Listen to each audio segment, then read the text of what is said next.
और आज का जो वीडियो है हमारा वो हमारा है जनजाति विद्रोह। अब ये जो ट्राइबल के माध्यम से जितने भी सारे रिवॉल्ट जिसको कहते हैं विद्रोह, इससे पहले हम लोग कौन सा वीडियो देखे थे? हम लोगों का कौन सा वीडियो चल रहा था? 57 का चल रहा था ना। 57 का क्रांति तो आप लोग को आई थिंक पूरा डिटेल में समझ में आ गया होगा, है ना।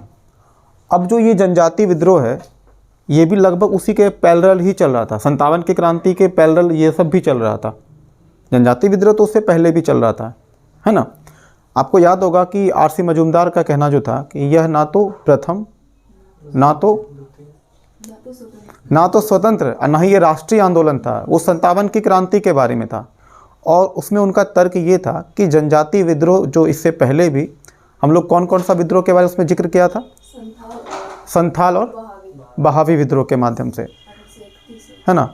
तो देखिए इस मतलब ये जो टॉपिक हमारा जो चल रहा है जनजाति विद्रोह वाला, तो जनजाति विद्रोह तो हमारा चलेगा ही चलेगा। इसके बाद फिर हम लोग किसान विद्रोह भी पढ़ने वाले हैं।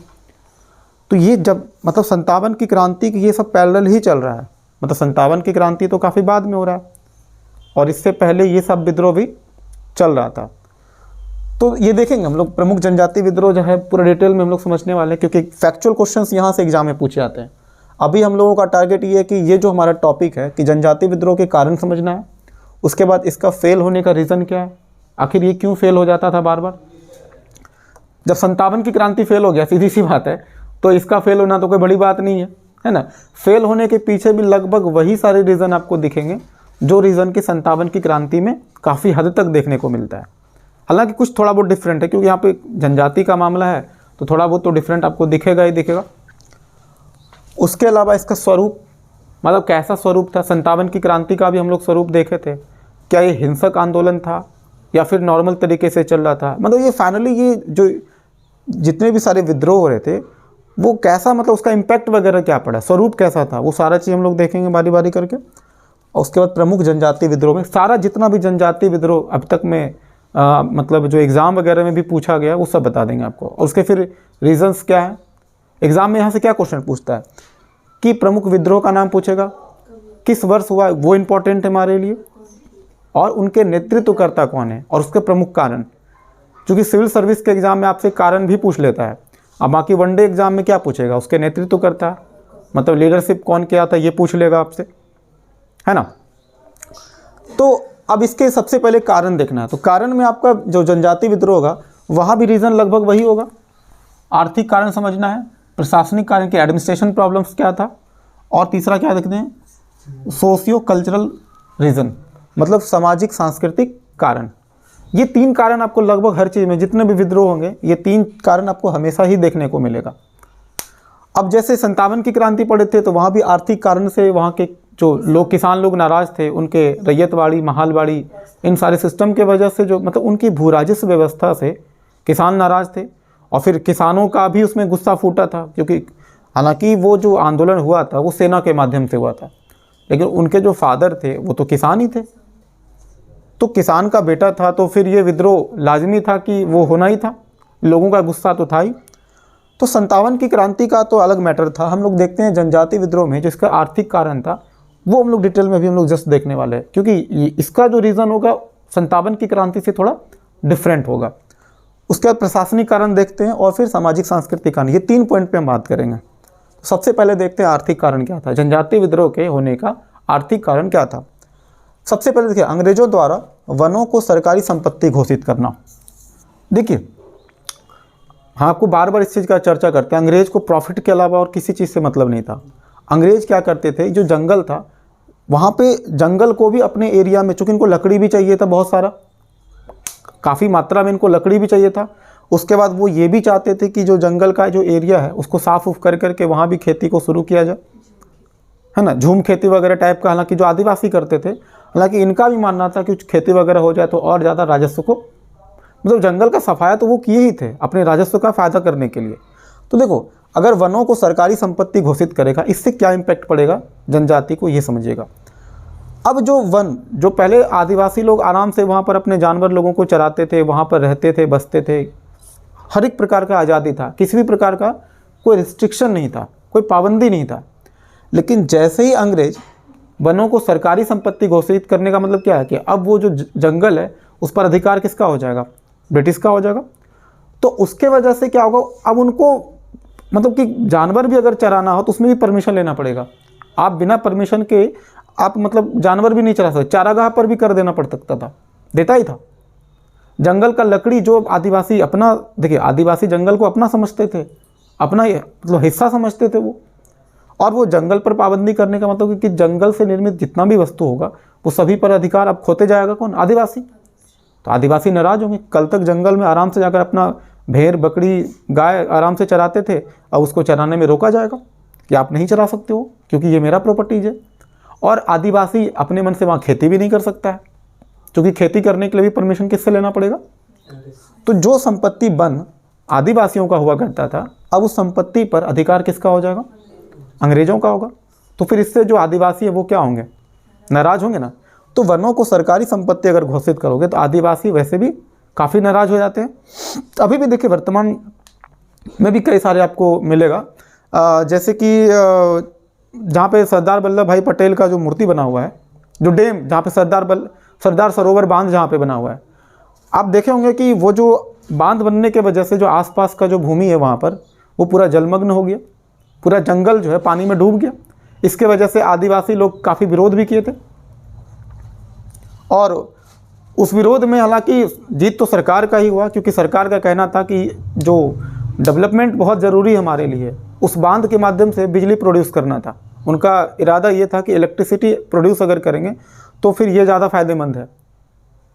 तो आप देखेंगे ये आदिवासियों और सरकारों के बीच जो मतभेद है वो आज का कोई नया बात नहीं, अंग्रेज़ों के ज़माने से चलते आ रहा है।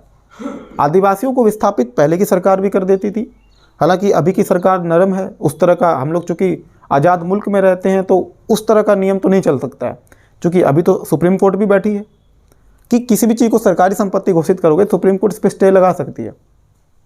हालांकि अभी तो टाइगर रिजर्व घोषित करती है ना, किसी भी एरिया को, फॉरेस्ट एरिया को सरकार टाइगर रिजर्व या फिर कोई भी जो अपने संपत्ति के हिसाब से उनको मतलब ऐसा क्षेत्र जहाँ पर आप पाबंदी लगाता है ताकि वनों को कोई नुकसान ना हो, है ना।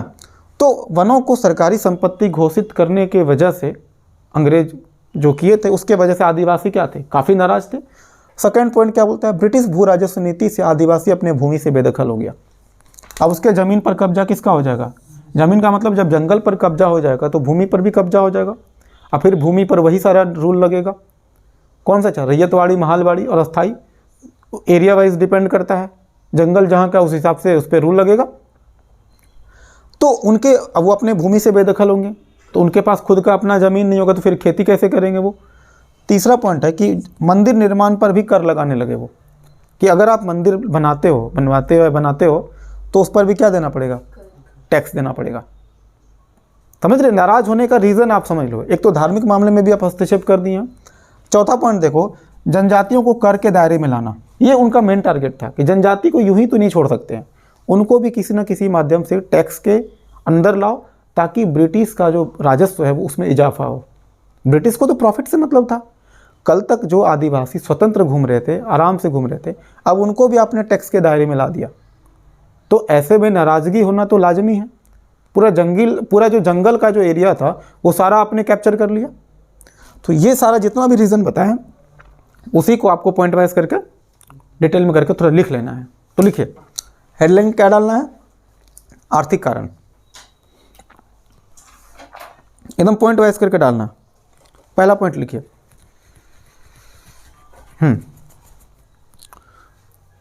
ब्रिटिश भू राजस्व नीति ने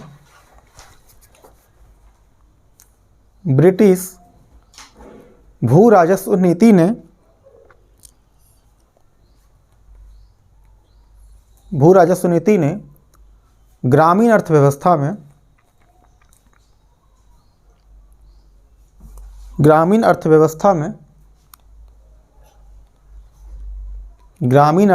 में जमींदारों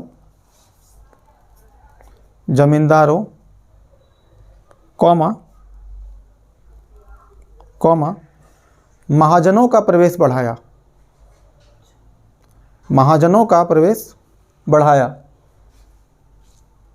आप समझ रहे हैं, जमींदार और महाजन अगर आएगा तो वो क्या करेगा, वो आखिर देखिए ब्रिटिश जो जमीन जो आवंटित करता था वो कैसे करता था किसी जमींदार को दे दिया कि चल ये ज़मीन, ये एरिया जंगल वाला तुम्हारा है। अच्छा, महाजन का काम क्या होगा? सूद पे पैसा देना। अच्छा, उसके चंगुल में जो भी फंसता था वो बेचारा फंसते ही जाता था। अच्छा, तो अब ये जो महाजन ज़मींदार क्या करेगा? ज़मींदार तो अपने एरिया में इसको ले लेगा। अब वो उस पर क्या करेगा? टैक्स लगाएगा।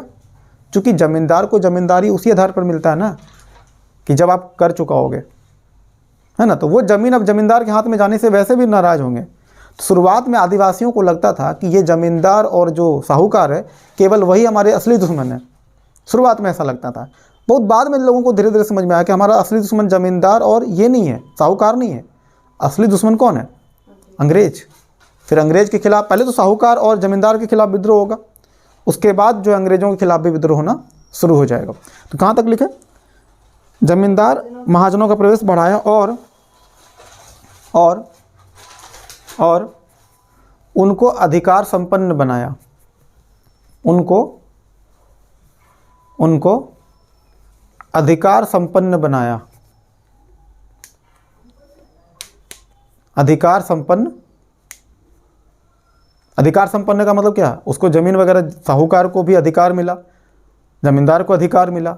तो अब वो क्या करेगा? कर ज़्यादा से ज़्यादा वसूलेगा। इनको तो अधिकार मिला, लेकिन बाकी जो आदिवासी हैं वो तो नाराज़ होंगे। तो आगे लिखिए, फलतः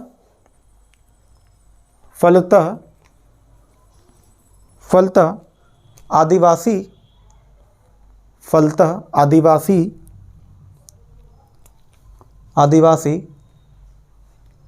अपनी भूमि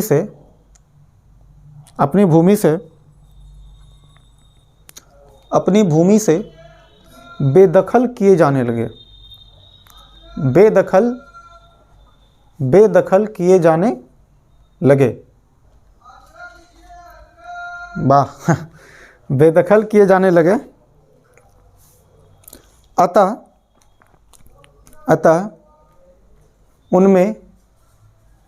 उनमें असंतोष फैला। असंतोष फैला की जगह असंतोष पैदा हुआ। ये लिखिए, असंतोष पैदा हुआ, क्योंकि वो नाराज़ होना धीरे धीरे। असंतोष पैदा होने का मतलब क्या? अब उनके मन में नाराज़गी बढ़ी, क्योंकि ज़मींदार और जो साहूकार और ज़मींदार जो था उनको ज़्यादा मिला, क्योंकि वो भूमि का आवंटन ही उनको किया गया था। तो अब वो अपने भूमि से बेदखल हो जाएंगे, यानी कि ये वाला पॉइंट जो तुम्हारा ये जो बताए थे, है ना। अब सेकेंड पॉइंट लिखिए। नहीं, इसी का आर्थिक कारण में ही सेकेंड पॉइंट लिखिए। ब्रिटिश सरकार ने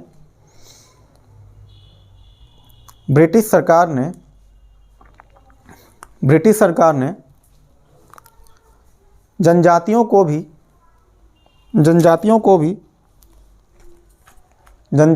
भी कर के दायरे में ला दिया। जनजातियों को भी कर के दायरे में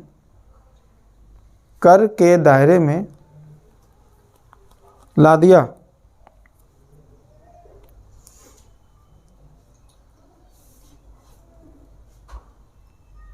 उनके द्वारा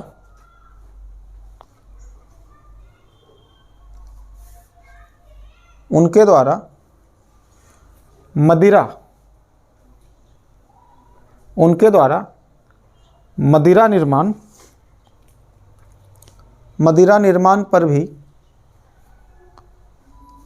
देखिए शराब जो बनाते थे ना वो, उस पर भी टैक्स लगाया।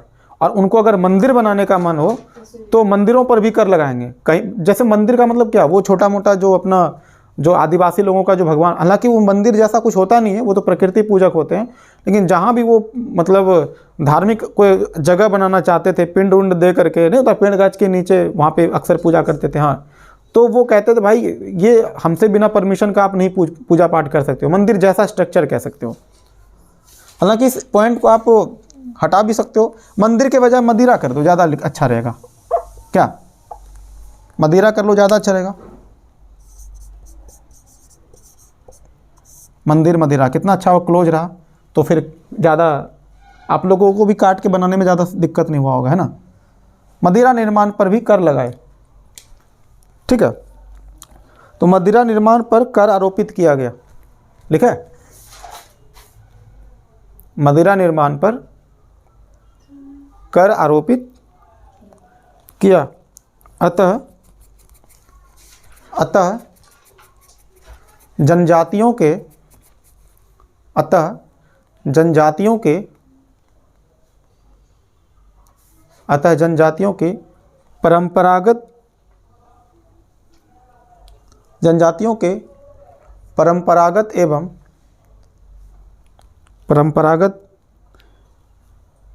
परंपरागत अधिकार लिखिएगा, परंपरागत अधिकारों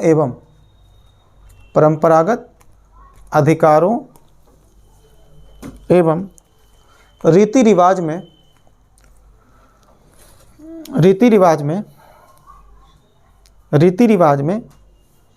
हस्तक्षेप हुआ।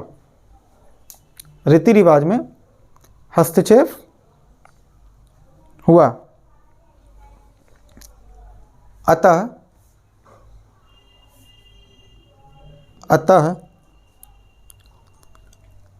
इस हस्तक्षेप के विरुद्ध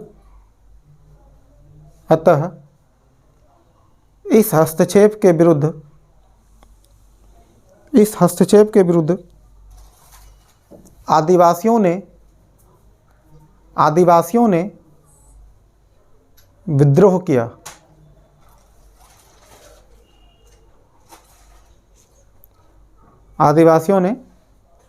किया। समझ में आया? शराब बनाने से मना कर दिया। अब शराब पर भी कर लगाओगे तो शराब मिलना मुश्किल हो जाएगा ना सबको। मतलब मदिरा का मतलब भी शराब के जैसा होता है। उन लोगों का शराब कच्चा शराब के जैसा होता है, महुआ से बनाते हैं। ताड़ी वगैरह भी, जो हालांकि ताड़ी शराब के जैसा तो नहीं होता है, जैसे ताड़ में जो ताड़ी बनता है ना, तो वो थोड़ा अलग टाइप से होता है शराब। अब यहाँ पे मद्य निषेध है, लेकिन यहाँ पे शराब की बात हो रही है। चलिए ठीक है, तीसरा पॉइंट लिखिए।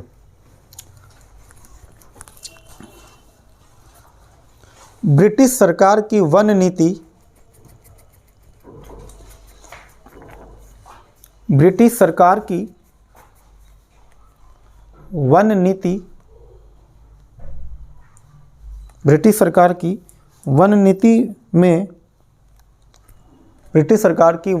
में वनों को ज़्यादा स्पीड तो नहीं लिखा रहे ना, ठीक है ना। वनों को सरकारी संपत्ति घोषित किया। वनों को सरकारी संपत्ति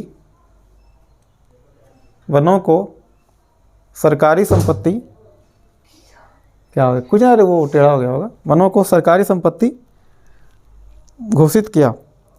फलतः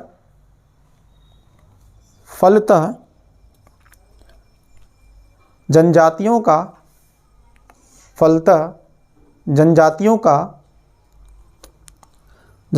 का जंगल से परंपरागत अधिकार समाप्त हुआ। परंपरागत अधिकार का मतलब क्या होता है? जो पहले से चलते आ रहा था, जो पहले से ही मतलब कि आदिवासियों का वनों पर तो अपना अधिकार था, तो समाप्त हो गया। जनजातियों का जंगल से परंपरागत अधिकार समाप्त हुआ, जबकि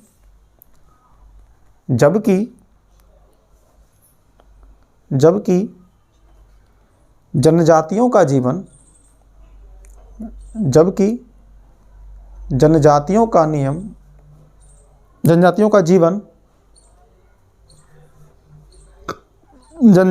जीवन वन संपदा पर निर्भर करता था।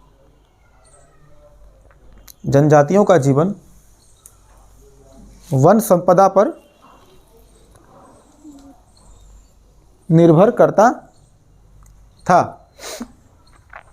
ये पहला वाला आर्थिक कारण समझ में आ गया कि नाराज होने का रीज़न क्या क्या रीज़न हमने देखा नाराज होने का। सबसे पहला रीज़न क्या देखे? उनको भूमि से बेदखल कर दिया गया, पहला पॉइंट, ज़मीन से हटा दिया गया। दूसरा रीज़न क्या हुआ? अब जंगल में अगर चराना हो, मवेशी को अगर चराना, मैंने कि जंगल पर ही अधिकार किसका हो गया? अंग्रेज़ों का अधिकार हो गया। तीसरा, साहूकार और ज़मींदार को पूरा उनको छूट दे दी कि आप आराम से यहाँ पर जो चाहो टैक्स आराम से लगा सकते हो। चौथा, उनके धार्मिक मामलों में भी बहुत सारा हस्तक्षेप हम देखने को मिलेगा। मदिरा निर्माण पर उन्होंने रोक लगा दिया कि आप शराब अपने मन से अगर बनाते हो, रोक क्या लगा, मतलब वहाँ पर आपको टैक्स देना पड़ेगा, बिना टैक्स का आप शराब आप नहीं बना सकते हो, कर के दायरे में उसको ला दिया। ये सारा रीज़न देखे थे। अब देखते हैं थोड़ा सा एडमिनिस्ट्रेशन कारण क्या था, मतलब प्रशासनिक कारण क्या था। अब देखिए कानूनों का विस्तार तो जनजातीय क्षेत्र में भी करेगा। ब्रिटिश सरकार जो भी कानून बनाएगा वो ऐसा नहीं कि सिर्फ जो मेन जो अवध या यूपी का जो एरिया है, जो मेन भूमि है, केवल उसी पर वो रूल लागू होगा। वो जंगल तक अपना कानून लेके पहुंच गए, जबकि सभी को पता है कि आदिवासियों का अलग कानून होता है। अभी भी वर्तमान में देखें कि भारत सरकार ये कोशिश करती है कि कोई भी कानून अनावश्यक रूप से जो आदिवासी समूह है उन पर न लाया जाए, इसलिए उनको संरक्षित क्षेत्र घोषित किया जाता है।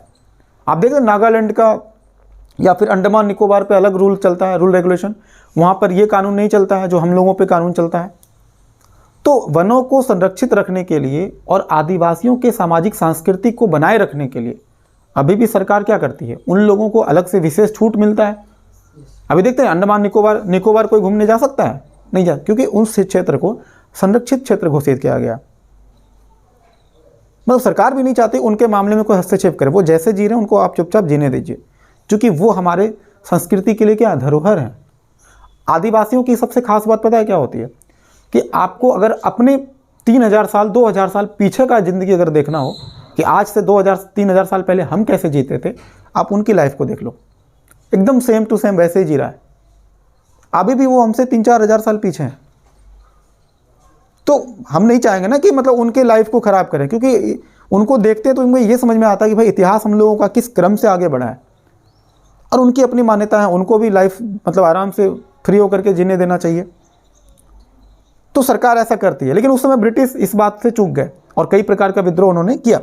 तो कानूनों का विस्तार वो जनजातीय क्षेत्र में भी लाएगा, जो भी पुलिस सेना है वो वहाँ भी पहुँच जाएगा, और उसके अलावा पुलिस वहाँ बोले तो वहाँ पे पुलिस थाने भी बनाएगा। वो सैन्य छावनी का मतलब क्या, सेना लोग वहाँ पर जो तंबू गाड़ करके वो लोग भी बैठेगा। तो उनको पसंद नहीं आएगा अपने फैमिली में कोई बाहरी लोग एंटर करे, उसको ये बात पसंद आएगा? अंग्रेज हो, मतलब अपने लोगों को छोड़ करके बाहरी लोगों को वो लोग दीकू बोलते थे। डमरू वाला आ गया। बचपन में ये सब खूब देखते थे, डमरू वाला नहीं आता था, पहले डमरू बजाता था, हम लोग दौड़े दौड़े चले जाते थे और जाते थे, मतलब लगता था भाई या तो आइसक्रीम वाला होगा या तो बम्बई मिठाई वाला होगा, ऐसे होता था ना। हालांकि मदारी वाला भी डमरू बजा के आता था। चलो बढ़िया है भाई, बचपन के दिन भी ताज़े होते रहेंगे बीच बीच में।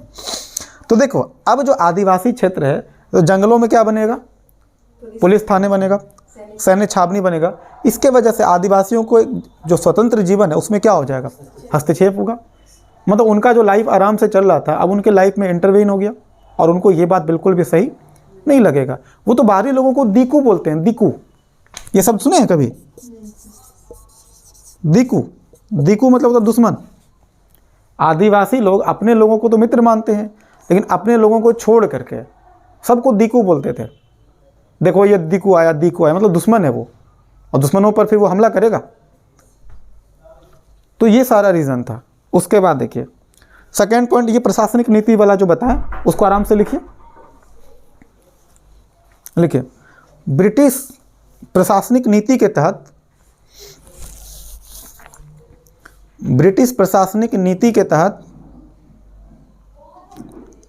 ब्रिटिश प्रशासनिक नीति के तहत बने कानूनों का विस्तार, बने कानूनों का विस्तार जनजातीय क्षेत्रों में हुआ, जनजातीय क्षेत्रों में हुआ, जनजातीय क्षेत्रों में हुआ, अर्थात जनजातीय क्षेत्रों में हुआ,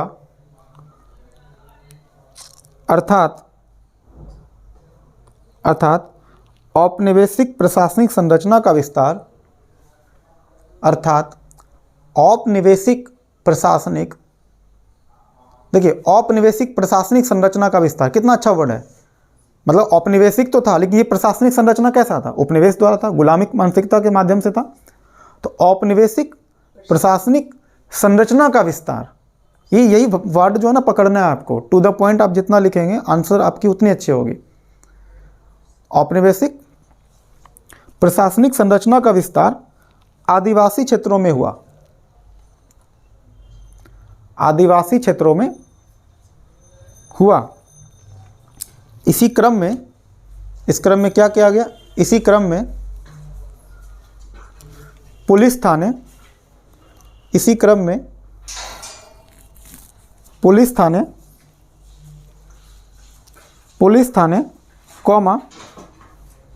कॉमा सैन्य छावनियों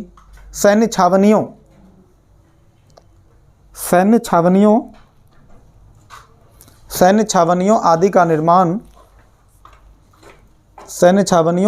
निर्माण कर ब्रिटिश कानूनों को लागू किया गया। ब्रिटिश कानूनों को लागू किया गया। मतलब ये सब सेना वहाँ पर बैठ के झक मारने के लिए थोड़ी था। ये सब क्या है, कानून को वहाँ पे लागू करेगा। पुलिस बनने का, थाना बनने का मतलब ही है कि वहाँ पर सारा रूल रेगुलेशन अब किसका चलेगा, अंग्रेज़ों का चलेगा। इसलिए तो थाने और सेना वगैरह वहाँ पे लगाया। ठीक है,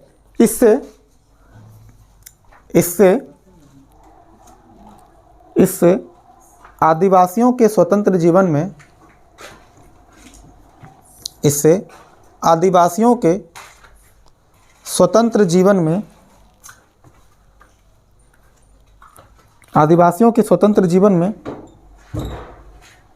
हस्तक्षेप हुआ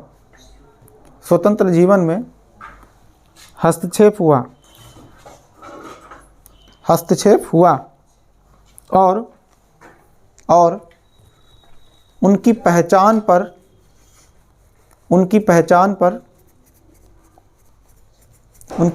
पर चोट पहुंची। पहचान मतलब आइडेंटिटीज़। उनको लगा भाई हम लोग आदिवासी हैं और ये बाहरी लोग जो दीकू लोग आके रह रहे हैं, तो उनको बहुत बुरा लगा। उनकी पहचान पर चोट हुई। अतः आदिवासियों में असंतोष उत्पन्न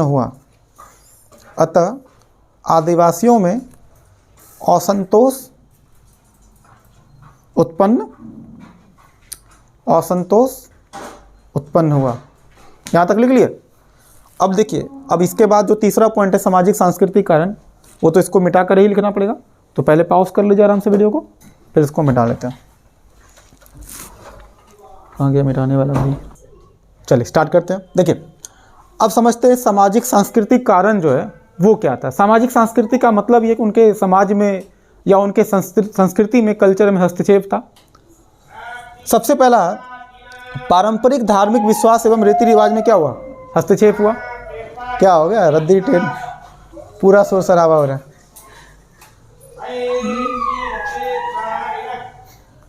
चलो ठीक है, देखते हैं। देखिए, पारंपरिक धार्मिक विश्वास एवं रीति रिवाज में हस्तक्षेप। देखो, जो उनका धार्मिक विश्वास था, किस तरह का धार्मिक विश्वास होगा, वो प्रकृति को पूजते थे। अच्छा, मजे की बात ये कि वो नरबली में भी विश्वास रखते थे। वो धार्मिक अनुष्ठान वगैरह बहुत होता है। अभी भी आप आदिवासी समुदाय अगर जाएंगे, वहाँ पे धार्मिक अनुष्ठान गजब तरीके से होता है। देखते हैं उन लोगों का जो वो अजीब अजीब तरह से हरकत करते हैं, हम गोल गोल पर राउंड में घूमते रहते हैं, गाना वाना गाते हैं, तो उनका अपना रिचुअल है ऐसा। अब उनके रिचुअल में अगर कोई हस्तक्षेप करेगा तो ये भी तो बुरा मानेंगे ना। तो उनके धार्मिक विश्वास एवं रीति रिवाज में हस्तक्षेप हुआ, क्योंकि उनको वो सब चीज़ करने से रोका गया। नरबली देने से रोक दिया। हालांकि नरबली होना अच्छी बात नहीं है, पर उन लोगों का अपना कल्चर था कि हर साल एक दिन में किसी एक आदमी को नरबली देना पड़ता है, इंसानों की बलि। दूसरा पॉइंट क्या है, कानून बनाकर, यही बात है, कानून बनाकर नरबली को रोकने का प्रयास किया गया अंग्रेज़ों के माध्यम से कि अब से ये नरबली रुकेगा, तुम्हारा नहीं चलेगा, ये बहुत ही असभ्य और बर्बर कृत्य है। तो ये बात भी आदिवासियों को बिल्कुल पसंद नहीं आएगा, और इस वजह से ये जो खोंड जनजाति था वो उसका क्या करेगा, विरोध करेगा, नरबली का विरोध करता। मतलब नरबली हम लोगों का परंपरा है, वो चलते रहेगा। ठीक है। थर्ड पॉइंट क्या बोलता है, जबरन मजदूरी के लिए बाध्य किया गया। ये ज़्यादा बुरा था। अगर देखा जाए, नरबली रोका, चलो यहाँ तक तो मामला ठीक ठाक है। मजदूरी, जबरन मजदूरी का मतलब होता है कि बंधुआ मजदूरी के लिए। आपको पता है, बता दें कि जिस समय की असम में जो चाय बागान वगैरह था, या फिर जहाँ भी रेलवे ट्रैक वगैरह जो बिछ रहा था, हम लोग पढ़े थे ना रेलवे का विकास, तो रेलवे का विकास जब ट्रैक बिछ रहा था रेलवे का, तो वहाँ पर आदिवासी लोगों को पकड़ पकड़ के लाया गया था। ज़बरदस्ती काम करना पड़ेगा वरना कोड़े पड़ेंगे। असम में भी चाय बागान में ज़बरदस्ती उन लोगों से चाय की खेती करवाया जाता था। जहाँ पर रोड बन रहा है तो कोलतार, उससे जो अलकतरा होता है, अलकतरा का काम उससे करवाया जाता था। ज़बरदस्ती बोलते बंधुआ मजदूरी जिसको कहते हैं, कितना श्रम देगा वो उसकी मर्जी पर है, काम करने का इच्छा हो या ना हो फिर भी आपको काम करना पड़ेगा। इसी को कहते हैं बंधुआ मजदूरी, जबरन मजदूरी। और ये चीज़ अंग्रेज जो करवाते थे आदिवासियों से। अच्छा, आदिवासी लोग थोड़ा हट्टे कट्टे भी होते हैं। हट्टे कट्टे का मतलब क्या, बहुत मेहनत वाले आदमी होते हैं। आम लोगों की तुलना वो कम थकते हैं। आप देखते हैं आदिवासियों के अंदर स्टेमिना गजब का होता है, और उसी स्टेमिना का जो है वो गलत फ़ायदा उठाया अंग्रेज। तो इस वजह से भी वो बहुत नाराज़ थे, जबरन मजदूरी। उसके बाद संपत्ति की अवधारणा, हमने बताया आपको कि उसका संपत्ति पूरा जो है छीन लिया गया था अंग्रेज़ों के माध्यम से। देखिए, आदिवासियों में जो संपत्ति चलता है वो कैसे चलता है, सामूहिक संपत्ति चलता है। हम लोगों की तरह नहीं कि सबका अपना अपना प्रॉपर्टीज, अपना अपना ज़मीन है। उन लोगों में चलता है कि पूरा का पूरा एक कबीला का ही पूरा संपत्ति होता है। मतलब एक तरह से देखा जाए तो वो समाजवाद है। अच्छा, उन लोगों में आर्थिक विषमता होगा, नहीं होगा। अभी हम लोगों में ज़्यादा इनइक्वालिटी है, इनइक्वालिटी हम लोगों में ज़्यादा, किसी के पास ज़्यादा ज़मीन, किसी के पास कम ज़मीन, जबकि उन लोगों में ऐसा नहीं है। उन लोगों में ज़मीन सबको बराबर बराबर होता है, चूँकि सामूहिक संपत्ति है। तो सामूहिक संपत्ति की अवधारणा को ही क्या बोलते हैं, खूंट कट्टी। खूंट कट्टी, ध्यान रखिएगा, ये एग्जाम में पूछा गया। ये देखिए, कुछ कुछ जो इतिहास के जो कीवर्ड होते हैं ना, वो उसको एकदम ध्यान से मेमोरी में रखना है। पूछ देगा निम्नलिखित में से खूंट कट्टी क्या है, तो बताना होगा सामूहिक संपत्ति की अवधारणा को ही क्या बोलते हैं, खूंट कट्टी बोलते हैं। तो ये जो खूंट कट्टी वाला जो सिस्टम था उसको ख़त्म कर दिया, क्योंकि वो सारा जो संपत्ति था वो किसके पास आ गया, अंग्रेज के पास आ गया ना। नाराज़ होना लाजमी है। देखिए, नाराज़ होने का कोई रीज़न उन्होंने छोड़ा नहीं, पूरी तरह से नाराज़ किया। और फिर जब वो बाद में विद्रोह करेंगे तीर धनुष लेकर के, हालांकि इनके हथियार के सामने उसका तीर धनुष टिकने वाला नहीं है।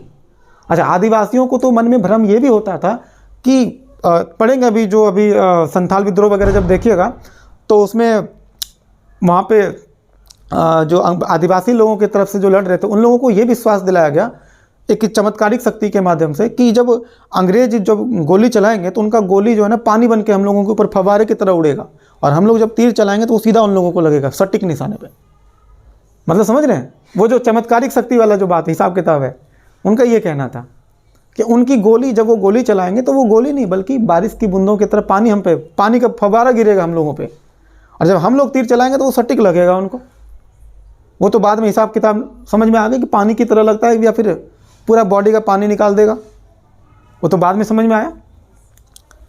तो उसके बाद देखिए, अब आदिवासी लोगों को क्या बोलते थे ये लोग, अंग्रेज लोग आदिवासी को कहते थे असभ्य हो, जंगली हो, बर्बर हो, बेकार हो, तुम लोगों को अलग धर्म की ज़रूरत है, तुम लोगों को सभ्य बनने की ज़रूरत है, और सभ्य बनने का तरीका हमारे पादरी लोग हैं वो तुमको सभ्य बनाएंगे। और सभ्य बनाने के लिए क्या करेंगे वो, अब उन लोगों का थोड़ा सा धर्म परिवर्तन करवाएंगे, उन लोगों को ज़बरदस्ती ईसाई बनाएगा। आज से तुम लोगों का नाम जैसे पहले, अच्छा कोई आदिवासी का कोई नाम बताइए, कुछ है ध्यान में?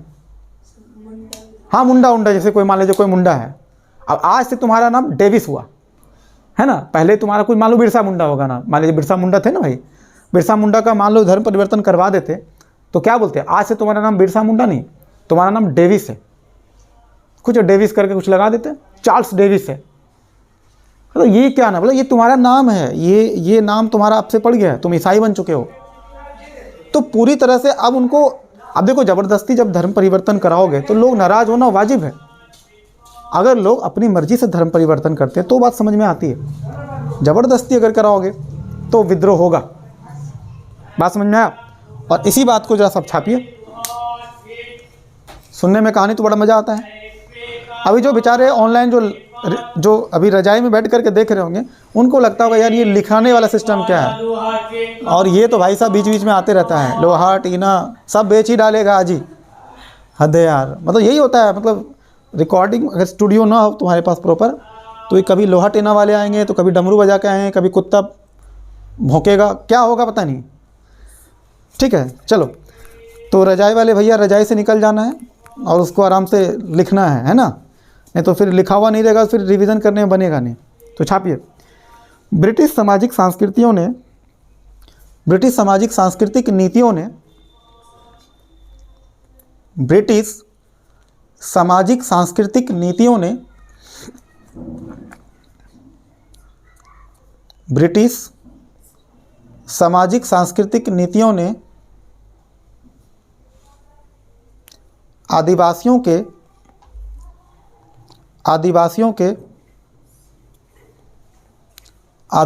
के पारंपरिक धार्मिक विश्वास, आदिवासियों के पारंपरिक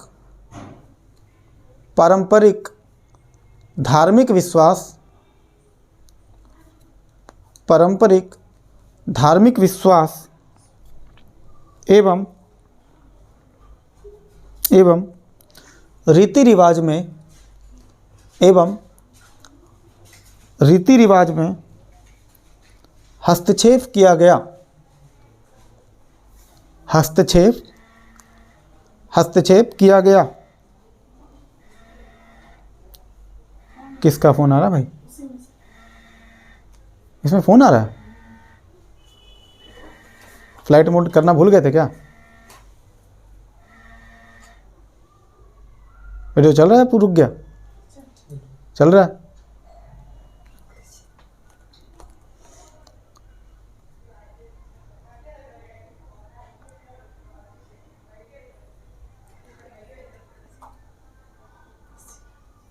ठीक है, तो देखिए, रीति रिवाज में हस्तक्षेप किया गया, लिख लिए?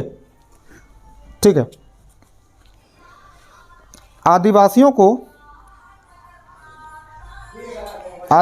को बहुत बढ़िया, कोई भी बजा के कुछ भी निकल जाता है। आदिवासियों को असभ्य जंगली करार देकर, आदिवासियों को असभ्य जंगली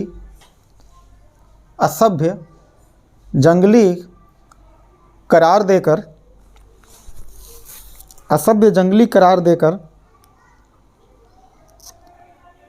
देकर ईसाई धर्म प्रचारकों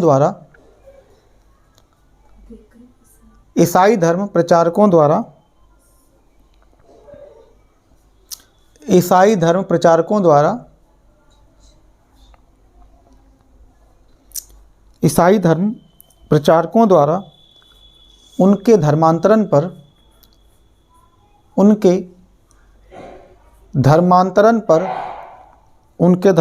पर बल दिया गया। उनके धर्मांतरण पर बल दिया गया। फलतः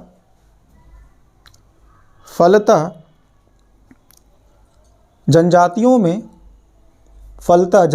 में असंतोष पैदा हुआ। फलतः जनजातियों में असंतोष पैदा हुआ। समझ में आया ना? ये रीजन तो टॉपिक समझा दिए थे। पैराग्राफ चेंज करके लिखिए।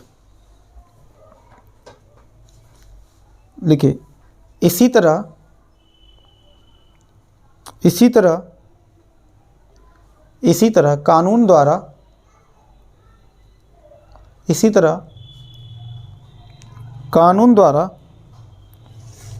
ब्रिटिश सरकार ने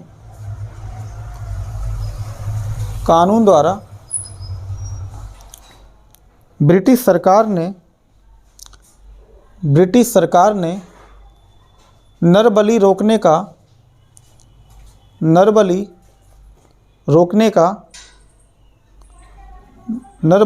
का प्रयास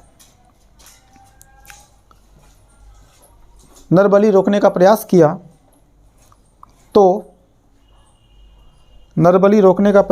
तो जनजातियों ने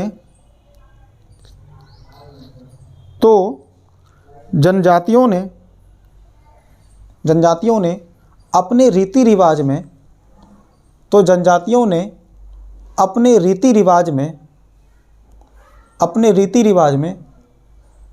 हस्तक्षेप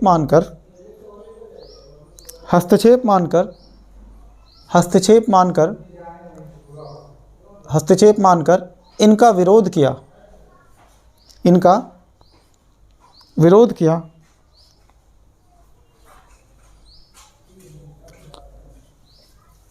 इस विद्रोह का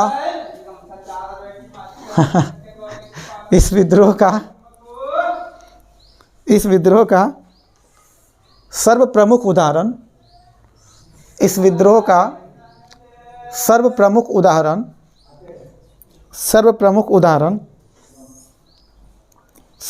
उदाहरण खोंड जनजाति का विद्रोह माना जाता है। खोंड जनजाति का विद्रोह माना जाता है। खोंड जनजाति का विद्रोह माना जाता है।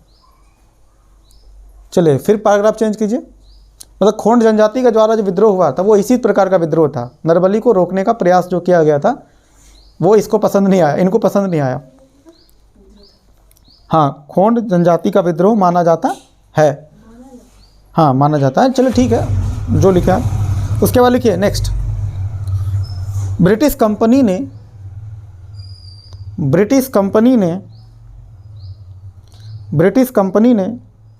जनजातियों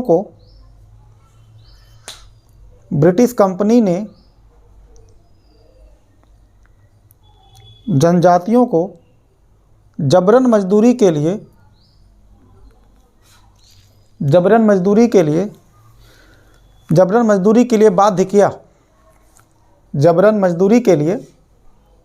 बाध्य किया। वस्तुतः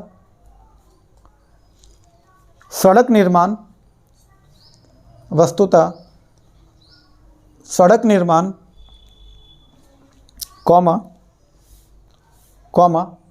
रेलवे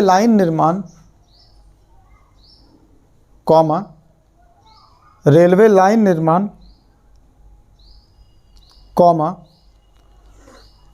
बागानों में खेती जैसे कार्यों, वही बागान, चाय बागान, बागानों में खेती जैसे कार्यों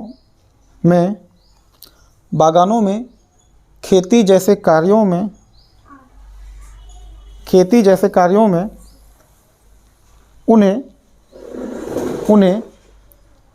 उन्हें बंधुआ मजदूर के रूप में प्रयोग किया गया। बंधुआ मजदूर के रूप में प्रयोग हुआ।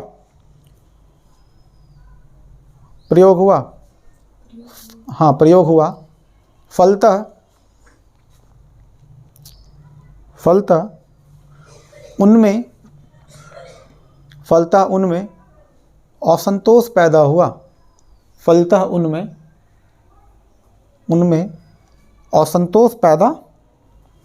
हुआ। ठीक है, पैराग्राफ चेंज कीजिए। जबरन मजदूरी वाला हो गया हमारा। अब देखिए ये संपत्ति की अवधारणा वाला में लिखेगा। इसी तरह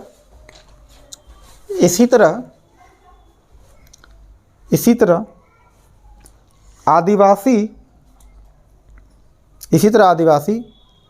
सामूहिक संपत्ति की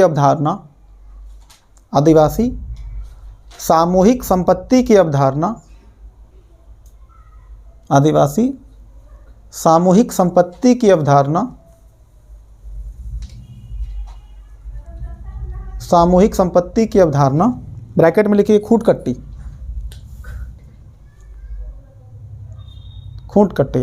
सामूहिक संपत्ति की अवधारणा खूंटकट्टी में विश्वास करते थे।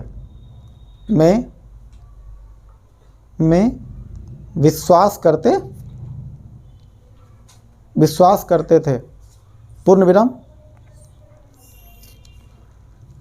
ब्रिटिश सरकार की नीतियों ने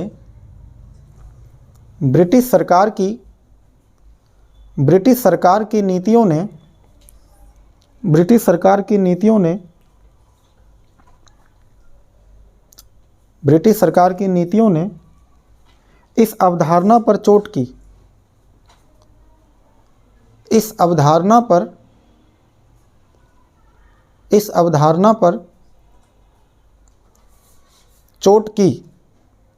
की मतलब क्या, कोई लोहे से थोड़ी ठोका होगा, मतलब ये जो कंसेप्ट था उस पर क्या किया, वो बर्बाद कर दिया। चोट की का मतलब यहाँ पे सिंबल के रूप में है चोट का मतलब, ठीक है, चोट की। अतः जनजातियों ने विद्रोह किया। देखिए ये जो जिस भाषा में लिखा रहे हैं ना, इसको टू द पॉइंट इस तरह से अगर आप लिखते हैं, ये जो भाषा ये एनसीईआरटी की भाषा है। अगर आप आंसर इस तरह से लिखते हैं तो काफ़ी कम शब्दों में आप ज़्यादा से ज़्यादा चीज़ों को आप समेट पाएंगे, इसलिए आपको ये सब वर्ड का यूज़ किया जाता है। हाँ, जनजातियों ने विद्रोह किया, विद्रोह किया, पूर्ण विराम। हाँ, जनजातीय लोग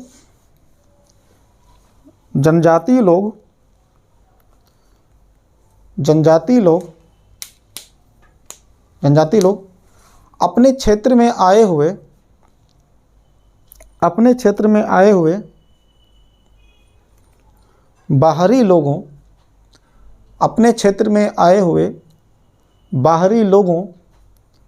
बाहरी लोगों जैसे अंग्रेज,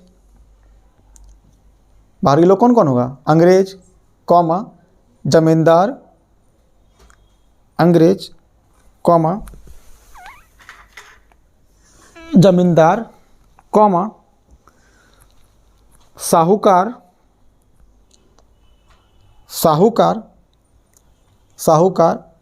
एवं ठेकेदारों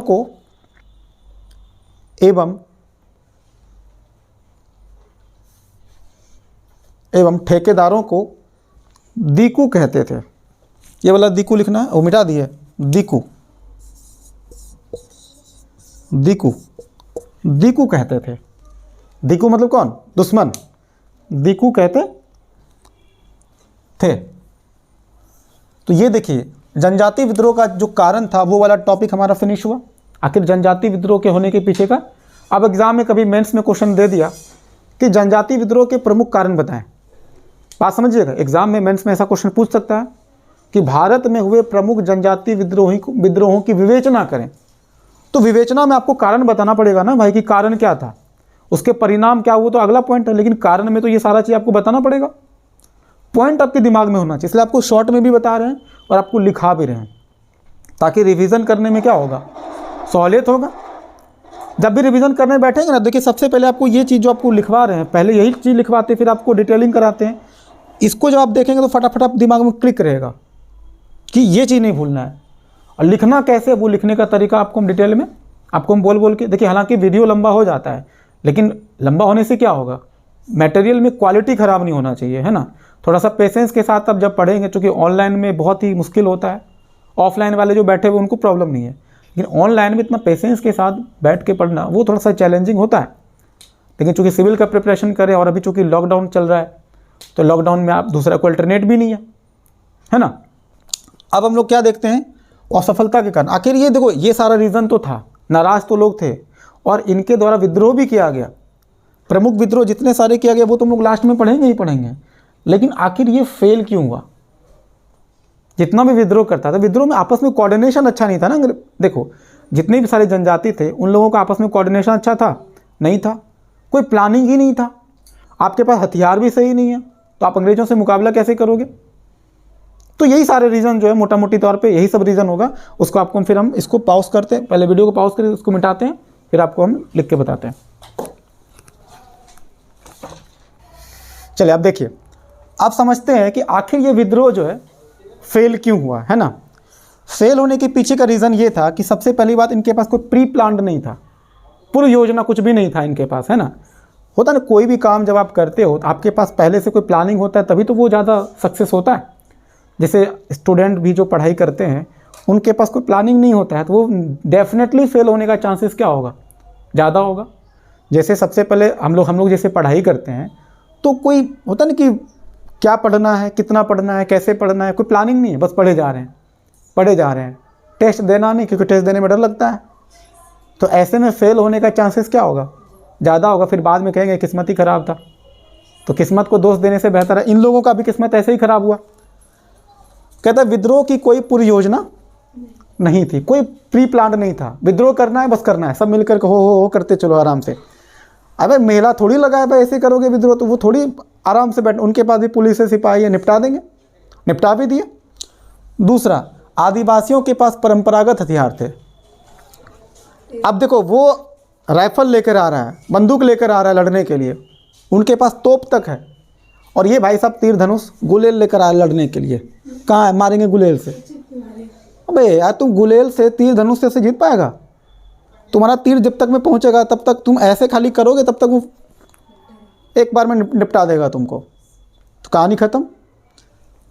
तीसरा, अंधविश्वास एवं चमत्कारिक शक्तियों में विश्वास। देखिए आज भी आदिवासी समुदाय में अंधविश्वास काफ़ी है, ये बात बिल्कुल सही है कि उन लोगों का एक अलग ही मान्यता है। हालांकि उनसे सीखने वाला भी बहुत सारी काम की चीज़ है कि वो प्रकृति पूजक होते हैं, प्रकृति का संरक्षण कैसे करना चाहिए।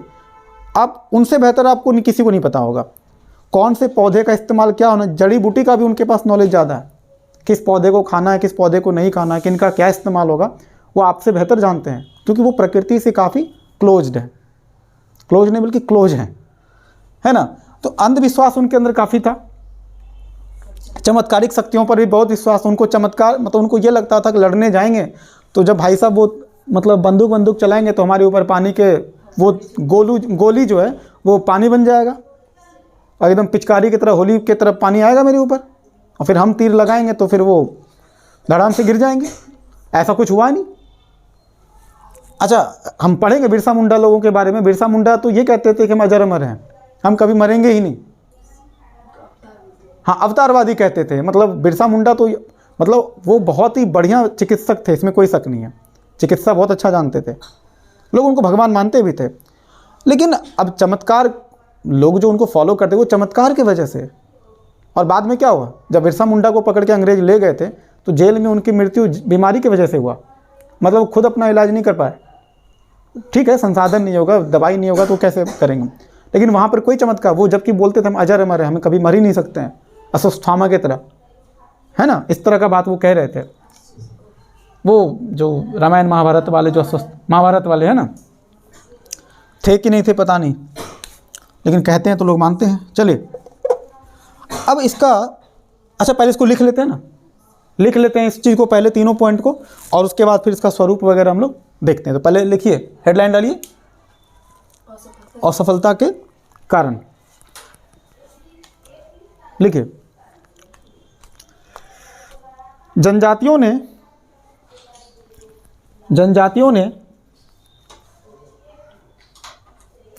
ने विद्रोह की कोई पूर्व योजना नहीं बनाई। विद्रोह की कोई पूर्व योजना नहीं बनाई।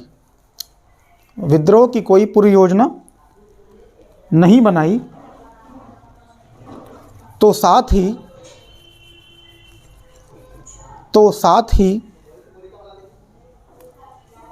ही विभिन्न क्षेत्र की जनजातियों का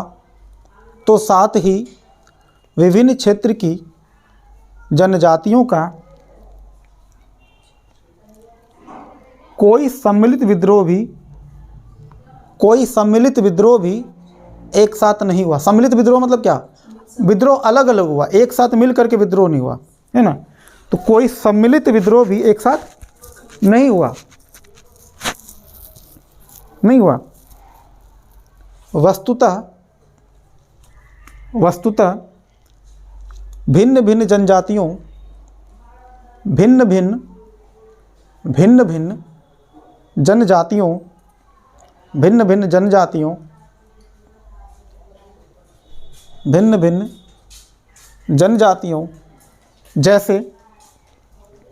जैसे संथाल,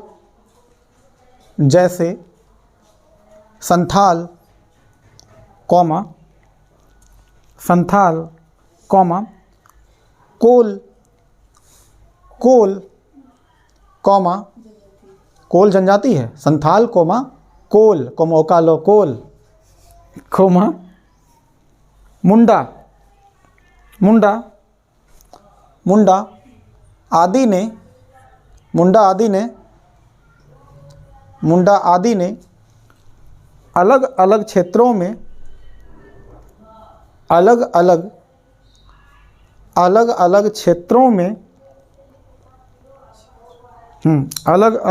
में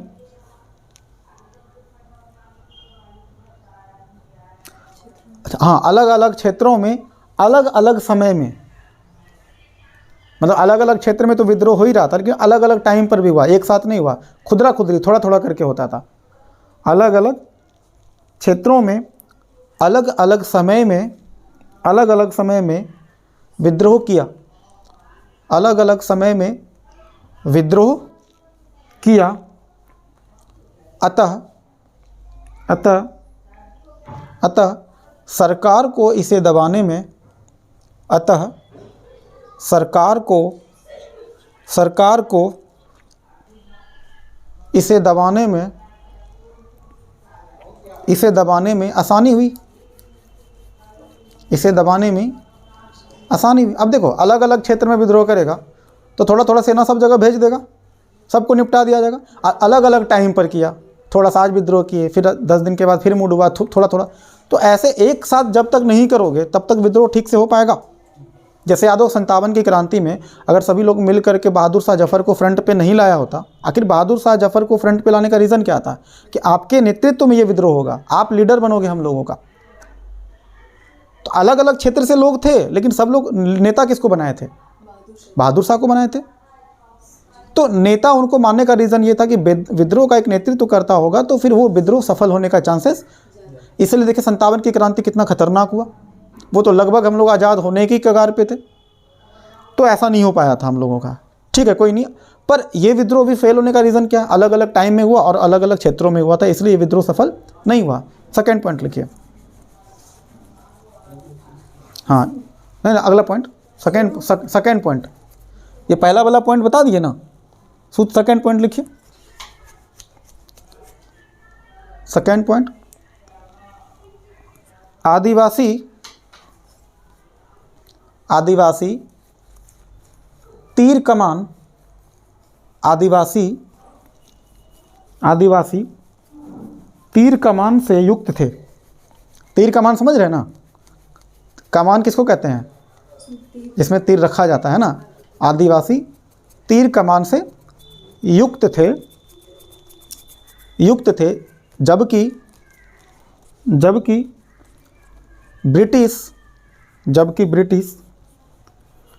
जबकि ब्रिटिश आधुनिक हथियारों से युक्त थे। जबकि ब्रिटिश आधुनिक हथियारों से युक्त थे। अतः संघर्ष में आदिवासी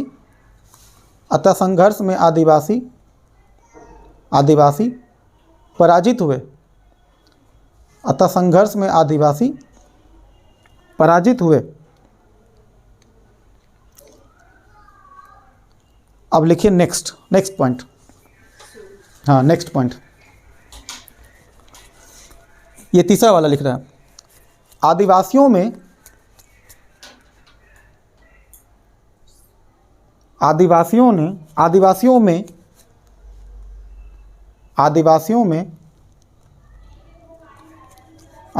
में अंधविश्वास मौजूद था।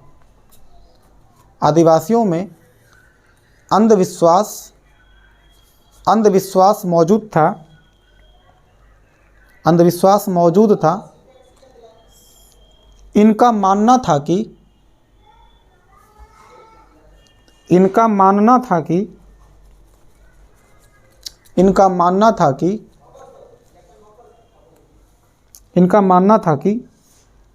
चमत्कारिक शक्तियों से, इनका मानना था कि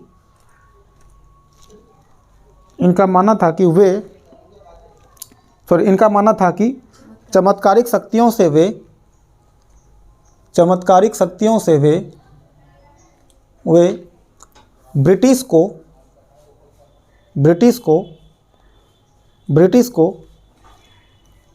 पराजित कर देंगे। ब्रिटिश को पराजित कर देंगे। किंतु ऐसा ऐसा चमत्कार हुआ ही नहीं, ऐसा चमत्कार हुआ ही नहीं। और वे संघर्ष में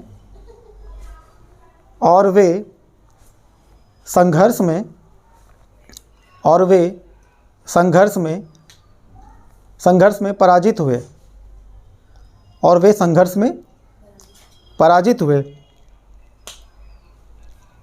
पूर्ण विराम। वस्तुतः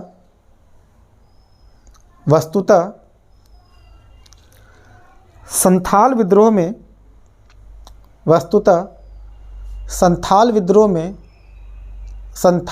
में यह देखा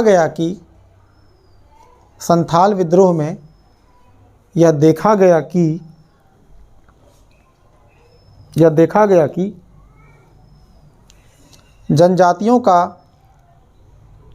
जनजातियों का यह मानना था कि जनजातियों का यह मानना था कि उनके तीर कमान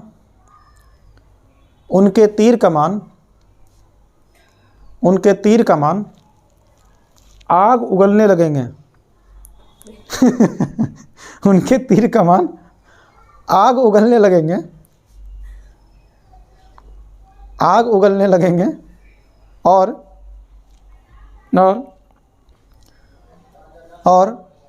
ब्रिटिश की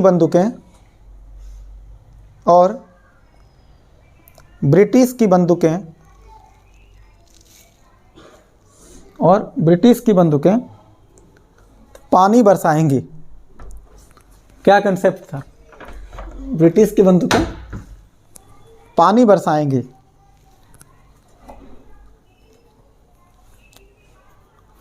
ब्रिटिश की बंदूकें पानी बरसाएंगी। अब इसका स्वरूप देखिए। सबसे पहले इसका नेतृत्व करता हुआ मुद्दे, जो भी इनका इशू था, मुद्दा था, वो दोनों ही क्या था? स्थानीय लेवल पे था, लोकल लेवल पे था। क्या वो सभी जगह की बात कर रहा था? सब अपने अपने क्षेत्र की बात करता। अच्छा, सभी जनजाति एक ही जगह नहीं है। जैसे कोल का अपना भील अपना अलग, उड़ीसा में भी कुछ क्षेत्र था जो जनजाति लोग निवास करते हैं, कुछ झारखंड के आदिवासी थे, यूपी के कुछ आदिवासी थे, तो अलग अलग। असम के पास भी कुछ क्षेत्र आदिवासी थे। सभी आदिवासी एक नहीं हुए थे, सब अपने अपने स्थानीय मुद्दे लेकर के बैठे हुए थे, अपने अपने क्षेत्र की बात कर रहे थे। अब झारखंड से पकड़ के असम का जो चाय बागान तक तो नहीं ले जाएगा मजदूरी करवाने के लिए। वो तो वहाँ पर जो चाय बागान में जो मजदूरी करता था, जो बंधुआ मजदूरी करता था, वो आसपास की जनजाति को उठा करके लाया गया था, लोकल। तो सभी जो नेतृत्वकर्ता कौन? जो उसका लीडर था। सबको अपना अपना क्षेत्र का चिंता था। तो नेतृत्वकर्ता एवं मुद्दे दोनों ही क्या थे? स्थानीय थे। तो इस बारे में लिखिए थोड़ा सा। हाँ, पहला पॉइंट लिखिए।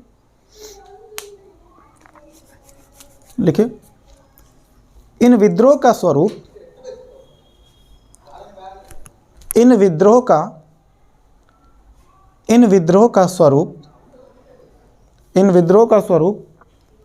स्थानीय दिखाई देता है।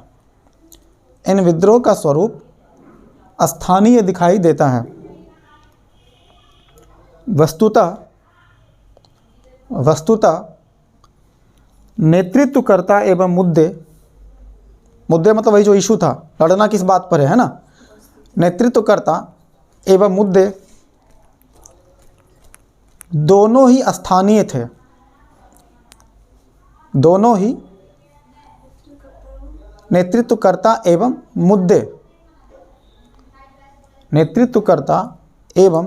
मुद्दे दोनों ही स्थानीय थे। अब देखिए दूसरा पॉइंट क्या है। ये भाई साहब मसीहावादी स्वरूप का मतलब क्या होता है? मसीहावादी स्वरूप का मतलब होता है कि ये मसीहावादी स्वरूप का मतलब ये होता है कि ये हमेशा लगता था कि इनका प्रॉब्लम सॉल्व करने के लिए किसी व्यक्ति का अवतार होगा, कोई ऐसा लोग आएगा जो इनके सारे प्रॉब्लम को ख़त्म कर देगा। जैसे 90s के मूवीज़ में अक्सर होता था, जो सुनील शेट्टी का मूवी देखते थे, अक्सर गरीबों की झोपड़ियों में एक आदमी क्रांति की अलख लगा के आग जला के आता है, जो कि सभी गरीब लोगों की तरफ से वही फ्रंट पे खड़ा होता है और वह चुन चुन करके लाला के लोगों से बदला लेता है। पुराने फिल्मों में विलन का रोल कौन करता था? वही लाला, जो साहूकार होता था, वो गरीबों का शोषण करता था। गरीब के बस्ती से कोई एक व्यक्ति खड़ा होता था और वो गरीबों की तरफ से मसीहा बन के आता था, तो गरीबों का मसीहा। तो पुराने फिल्मों में गरीबों का मसीहा अक्सर सुनील शेट्टी को देखा गया था। उसके बाद नाना पाटेकर, है ना, ये सब गरीबों का मसीहा हुआ करता था। शत्रुघ्न सिन्हा पुरानी फिल्मों में, उससे भी पहले देखिएगा तो राज कपूर, तो ये सब गरीबों का मसीहा था, है ना। तो अब जैसे कि सिद्धू, कान्हू, भैरव, उसके बाद जो है ये जो बिरसा मुंडा थे, ये लोग भी क्या थे? मसीहा ही तो थे। आम, देखिए, आम लोगों को लगता था एक आदमी को आएगा जो हम लोगों की तरफ से लड़ेगा, अपने से कुछ नहीं करना है, कोई आएगा हम लोगों का प्रॉब्लम को ऑटोमेटिक सॉल्व करेगा। तो ये भी क्या है? मसीहा। मतलब कुछ लोग होता है ना जिनको ये लगता है कि हमारे साथ जो भी प्रॉब्लम है ठीक करने के लिए कोई ना कोई आएगा और वो ठीक करेगा, खुद से ट्राई नहीं करना है। तो वही बात है कि जब जब धर्म की हानि होती है तो ईश्वर स्वयं अवतार लेते हैं। तो ये भी क्या है? मसीहावादी ही तो है कि जब जब धर्म की हानि होगा, लोगों का अधिकारों का हनन होगा, ईश्वर स्वयं प्रकट होंगे। इसलिए तो बिरसा मुंडा को ये लोग क्या बोलते थे? भगवान बोलते थे। तो मसीहावादी स्वरूप था। और इन लोगों को चमत्कारिक शक्तियों में भी बहुत विश्वास था। ये देखिएगा कि ये दोनों तरफ आपको ये पॉइंट मिल रहा होगा, है ना। फेल होने का भी रीज़न यही था। और स्वरूप का मतलब क्या? ये विद्रोह का आकार कैसा था, किस तरह का ये विद्रोह था? मसीहावादी स्वरूप था। तो मसीहावादी स्वरूप के साथ साथ ये क्या था? चमत्कारिक शक्ति पर विश्वास कर। अभी जस्ट हम चमत्कार वाला बात बताए ना कि ये तीर चलाएंगे तो आग उगलेगा, और वो जब बंदूक चलाएंगे तो क्या देगा? पानी का फव्वारा, मतलब पानी बरसेगा। तो ये सब क्या था? चमत्कारिक शक्ति का ही तो कमाल था। इसी पॉइंट को लिखिए। हाँ, यह विद्रोह, ये पॉइंट हो गया था, वो वाला पॉइंट हो गया था। दूसरा पॉइंट लिखना है। यह विद्रोह मसीहावादी स्वरूप से, यह विद्रोह मसीहावादी स्वरूप से युक्त था। मसीहावादी स्वरूप से युक्त था। मसीहावादी स्वरूप से युक्त था, अर्थात चमत्कारिक शक्तियों पर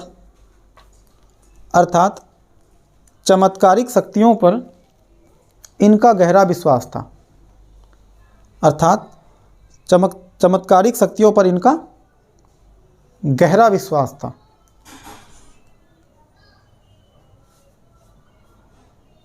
समझ में आया कितना गहरा विश्वास था? अब देखिए तीसरा पॉइंट क्या है कि इन्होंने सामाजिक आर्थिक व्यवस्था का कोई विकल्प प्रस्तुत नहीं किया। जितने भी सारे नेता थे, देखिए, जो टैक्स सिस्टम की वजह से नाराज़गी था, तो इनको भी ये कहना था ना कि मतलब प्रॉब्लम तो हो रहा है, तो कोई नया व्यवस्था कोई कैसा अपनाना चाहिए। मतलब आम लोग, अगर आपके देखो कोई भी आंदोलन होता है तो आंदोलनकर्ता में जो आंदोलनकर्ता होता है, मतलब जितने सारे लोग हैं और एक आदमी नेता होता है, तो आखिर जो जिस व्यवस्था के खिलाफ आप लड़ रहे हैं, तो आपको ये तो पता होना चाहिए ना कि आप कौन सी नई व्यवस्था आप चाहते हैं, तो कौन सा नया व्यवस्था होना चाहिए। इस बारे में कोई प्री प्लान था? कोई विकल्प प्रस्तुत कर पाया? देखिए, सामाजिक आर्थिक व्यवस्था का कोई विकल्प प्रस्तुत नहीं कर पाया, कोई अल्टरनेट दे पाया। बस लड़ना है तो लड़ना है। बस इनको ये पता था कि केवल शोषण के विरुद्ध असंतोष जाहिर करना है, नाराज़गी जाहिर करना है, लड़ना है। भाई जैसे हम लोग अभी भी आंदोलन वगैरह करते, जैसे किसान आंदोलन किए, सरकार ने कानून पास किया, किसानों को ये बात पसंद नहीं आया तो वो नाराज़गी जाहिर की। तो साथ ही साथ जो उसके नेता थे, जो क्या नाम था उनका नेता का, किसान नेता का, किसान नेता का नाम भूल गए आप लोग? राकेश टिकैत, टिकैत, जो टिकैत है एकदम। तो राकेश टिकैत ने सरकार से क्या कहा कि जो स्वामीनाथन की रिपोर्ट आई थी आप उसको लागू कीजिए।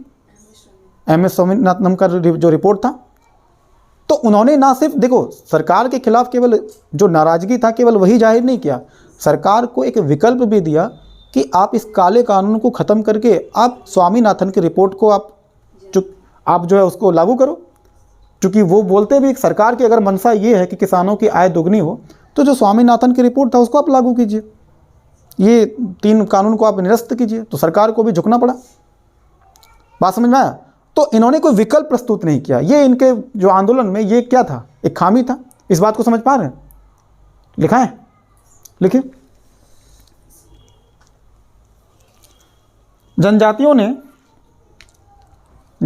ने सामाजिक आर्थिक व्यवस्था का जनजातियों ने सामाजिक आर्थिक व्यवस्था का कोई विकल्प प्रस्तुत नहीं किया। सामाजिक आर्थिक व्यवस्था का कोई विकल्प प्रस्तुत नहीं किया। कोई विकल्प प्रस्तुत नहीं किया। पूर्ण विराम। बल्कि वे केवल अपने शोषण के विरुद्ध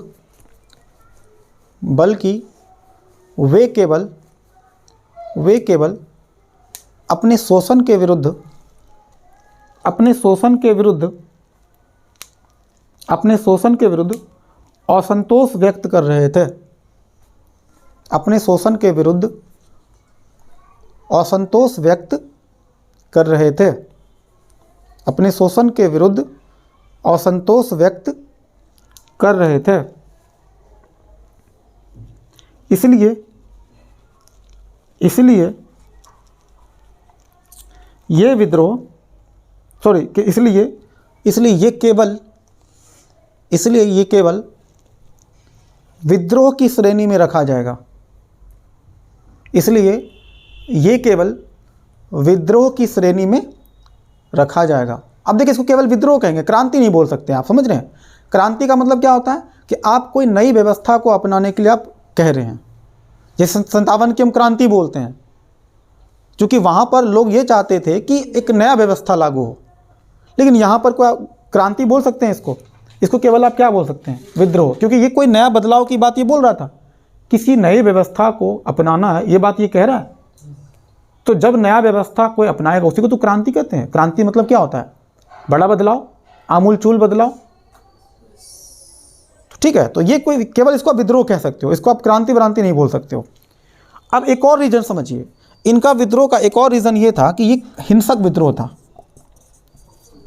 हिंसक विद्रोह का मतलब क्या होता है कि ये केवल अटैक करना जानते थे। देखिए, अगर हिंसक रूप से होगा, वो आंदोलन आपका कभी भी सफल होगा। इसलिए आप देखिएगा कि महात्मा गांधी के जो आंदोलन है बाकी आंदोलन की तुलना में ज़्यादा सफल। हम ये नहीं कह रहे कि उनका सभी आंदोलन बहुत ज़बरदस्त रहा, उनका भी फेल हुआ है, लेकिन बाकियों की तुलना में ज़्यादा सक्सेसफुल वो इसलिए रहे क्योंकि उनका जो विद्रोह था, उनका जो आंदोलन था वो क्या था? अहिंसा से युक्त था। देखिए, जब तक कोई व्यक्ति, देखिए आपसे मान लीजिए कोई बात मनवाना चाह रहा है, गेट पर कोई धरना दे देगा, भाई हम कुछ कर नहीं रहे, चुपचाप हम बैठे हुए, हम कुछ बोल भी नहीं रहे आपको, हम चुपचाप शांति से तख्ती लगा के बैठे हुए हैं, आप पर किसी प्रकार का हमला नहीं, आपको खुद ही शर्म लगेगा, बेकार लगेगा। अहिंसावादी जो आंदोलन वो ज़्यादा खतरनाक होता है, वो लोगों को सोचने पर मजबूर कर देता है। और हिंसा, अगर आप मान लो कहीं पर आओगे और मान लीजिए आपका कोई काम सरकारी अधिकारी नहीं किया, एक बात बता रहे, एक उदाहरण देते हैं आपको। जैसे जाति प्रमाण पत्र बनवाने जाते हैं, आवासीय बनवाना जाते हैं, तो आपका क्या करता है? वो पैसा मांगता है, एक्स्ट्रा पैसा मांगता है, तो आपको बुरा लगा। अब दो तरीका है, एक तरीका तो ये है कि आप 10 लोगों के साथ जाइए और ऑफिस पर सीधा हमला कर दीजिए, एकदम लपड़ थप्पड़ लगाना शुरू कर दीजिए जो अधिकारी बैठा होता है। तो फिर बाकी जो अधिकारी के जो एक बार जब फ़ोन जाएगा तो जब पुलिस उधर से आएगा फिर आपको पकड़ के धोएगा आपको जेल के अंदर, आपका काम भी नहीं हुआ और धुलाई भी लग गया। एक तरीका ये है। दूसरा तरीका ये है कि आपको लगा कि ये करप्शन है, भ्रष्टाचार है, गलत है, आप 10 लोगों को बुलाए, मारना पीटना नहीं है, ऑफिस के सामने चुपचाप तख्ती पर धरना देकर के बैठ गए और तख्ती पर लिख दिए भ्रष्टाचार हाय है, पुलिस अधिकारी बेकार है। मतलब उस अधिकारी के बारे में लिख लीजिए कि आपने हृदय परिवर्तन कीजिए और अपनी मेरी मांग को पूरी कीजिए, है ना। तो आप उनके खिलाफ तख्ती में लिख रहे हैं पर हम कुछ बोल नहीं रहे हैं, वो चुपचाप बैठा हुआ है। पुलिस आएगा आपको हटाने के लिए, आप हटना नहीं है, वो मारेगा लेकिन आपको पलट के जवाब देना नहीं है। तो ऐसे में आपका आंदोलन क्या होगा? सफल होने का। अब देखिए, कोई अगर मारने के लिए आ रहा है, आप खुद ही गाल आगे कर दोगे, सामने वाले को मारने का मन करेगा? इच्छा नहीं करेगा। 2-4 थप्पड़ लगाने के बाद खुद ही बोलेगा कोई रिस्पॉन्स ही नहीं दे रहा। तो लड़ने में मज़ा वहाँ आता है ना जब कोई रिटर्न देता हो। तो हिंसा, देखिए जो अहिंसावादी जो आंदोलन होता है वो ज़्यादा खतरनाक होता है। देखिए महात्मा गांधी से कभी भी अंग्रेजों को खतरा महसूस नहीं होता था। उनको लगता था ये अदना सा आदमी क्या कर लेगा मेरा, कुछ तो करता नहीं है, बुज़दिल है, कमज़ोर। उसके नज़र में तो महात्मा गांधी बुज़दिल और कमज़ोर थे। लेकिन महात्मा गांधी अपने अहिंसा के ताकत, चूँकि अफ्रीका वाला एक्सपेरिमेंट उनका सफल था, वही अफ्रीका वाला जो तरीका था वो यहाँ पर अख्तियार कर लिए और एकदम अंग्रेज हमेशा कन्फ्यूजन में ही रहते थे, भाई ये क्या चल रहा है, और वो आंदोलन कर सारे भीड़ को इकट्ठा कर लिए। ये उनकी नेतृत्वकर्ता का बहुत बड़ा कौशल था, महात्मा गांधी का, इसलिए वो आंदोलन के लिए अहिंसा को ज़्यादा प्रायोरिटी, उसमें वो सफल भी थे। जबकि बाकी लोगों का देख लो, इनका विद्रोह कैसा होगा, हिंसक हो, और हिंसक विद्रोह अगर होगा तो अंग्रेजों को दमन करने में ज़्यादा सहूलियत होगा, आसानी से दमन कर देगा। तो इसी पॉइंट को लिखिए, जनजाति विद्रोह में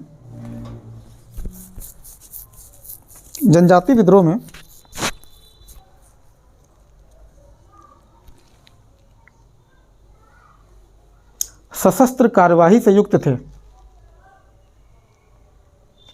सशक्त कार्यवाही से, सशस्त्र मतलब शस्त्र के माध्यम से, सशस्त्र कार्यवाही से युक्त थे। मतलब क्या हुआ, सशस्त्र कार्य तो कि शस्त्र के माध्यम से, तीर कमान के माध्यम से वो कार्यवाही कर रहे थे। युक्त मतलब क्या, तीर कमान के साथ थे, वो सशस्त्र कार्यवाही से युक्त थे। इस तरह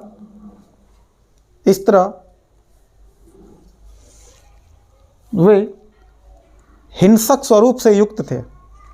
इस तरह वे हिंसक स्वरूप से युक्त थे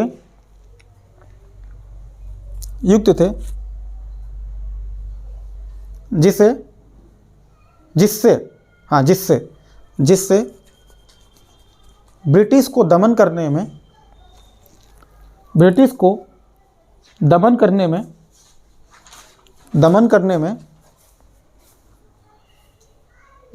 में आसानी हुई।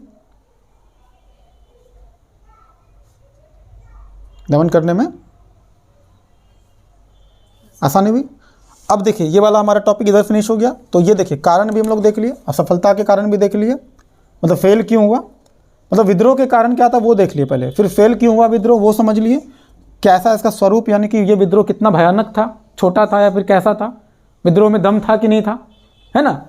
इनका विद्रोह में दम था या नहीं था वो हम लोग देख लिए, कितना दम था, है ना। अब जो अगला पॉइंट है जो मोस्ट वेरी वेरी इंपॉर्टेंट है, प्रमुख जनजाति विद्रोह। अब देखिए यहाँ पर पीटी के सवाल यहाँ से ज़्यादा आपसे पूछा जाएगा, जबकि मेंस के सवाल आपको सभी जगह, मतलब मेंस में तो यहाँ से भी रहेगा यहाँ से भी रहेगा, लेकिन पीटी का सवाल ज़्यादातर कहाँ से पूछेगा, यहाँ से पूछेगा। हालांकि यूपीएससी का अगर एग्जाम आप देंगे या फिर बीपीएससी के एग्जाम में, वहाँ पर तो पीटी का क्वेश्चन कहीं से भी बना सकता है, बोल देगा निम्नलिखित में से किस कारण से जो है जनजातियों का विद्रोह फेल रहा, तो क्वेश्चन स्टेटमेंट वाइज करके बना सकता है वो, ठीक है। हाँ, तो हर एक एग्जाम में अब थोड़ा सा स्टेटमेंट वाइज करके क्वेश्चन देने लगा, थोड़ा स्टैंडर्ड भी थोड़ा बेहतर कर लिया है ना। तो अब जरा सा इसको और पढ़ना है या छोड़ दें, क्या पूछा, क्या कल। तो ऐसा करते हैं कि अब जो प्रमुख जितने भी जनजाति विद्रोह हैं, ठीक है, इसका अलग विषय वीडियो बना देते हैं। अभी तक ये सारा हमारा एक वीडियो में आ जाएगा, आ गया हमारा। नेक्स्ट जो वीडियो बनेगा हमारा क्या बनेगा, प्रमुख जनजातीय विद्रोह। तो ठीक है, तो आज के लिए हम लोग इतना रहने देते हैं, बाकी हम लोग कल देखते हैं। Thank you.